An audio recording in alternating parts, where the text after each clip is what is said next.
વડોદરા શહેર એસઓજી તરફથી સલામતીના ભાગરૂપે આજે ગોરવા ઇન સ્થિત ઓર્બિટ મોલમાં બોમ્બ સ્ક્વોડ અને ડોગ સ્ક્વોડ સાથે રાખીને મોલનું ફ્રિસ્કિંગ અને સ્કેનિંગ કરવામાં આવ્યું હતું। રાજ્યમાં બોમ્બથી જાનહાનિની ધમકી મળી રહી છે, ત્યારે વડોદરા શહેર એસઓજી દ્વારા કોઈપણ પ્રકારનો અનિચ્છનીય બનાવ ન બને તે હેતુ સાથે અગમચેતીના ભાગરૂપે ગોરવા સ્થિત આવેલા ઇન ઓર્બિટ મોલ ખાતે સઘન ચેકિંગ હાથ ધરવામાં આવ્યું હતું। વડોદરા શહેર એસઓજી દ્વારા આ ચેકિંગને સરપ્રાઇઝ ચેકિંગ તરીકે ગણાવ્યું છે। એસઓજીના આકસ્મિક ચેકિંગ દરમિયાન મોલની સિક્યોરિટીનો અભાવ જોવા મળતા લોકોની સુરક્ષા અને સલામતીને લઈને અનેક સવાલો ઊભા થયા હતા।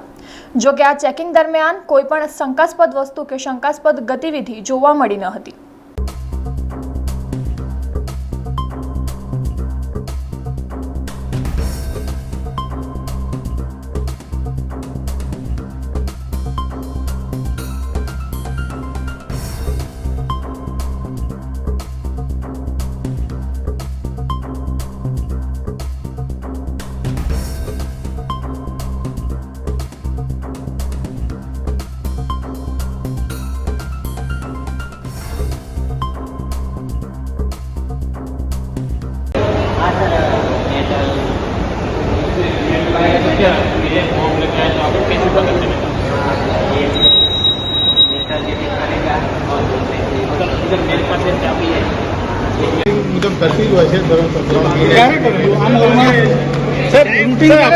वेपन लाइन अंदर घुसा ने पकड़ी नहीं सका सर। वेपन लाइन क्या सिक्योरिटी वाला पकड़ी नहीं सका सर। શું કેવું છે કે બેદરકારી છે સિક્યુરિટી એજન્સીની સાહેબ?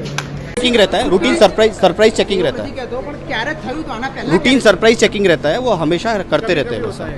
सरप्राइज चेकिंग रहता है, सरप्राइज चेकिंग रहता है। સમાચારોના સતત અપડેટ માટે TNN ન્યૂઝને YouTube પર સબસ્ક્રાઇબ કરી બેલ આઇકોન પ્રેસ કરો અને અમારી સાથે જોડાયેલા રહો Facebook, Instagram અને Twitter ઉપર।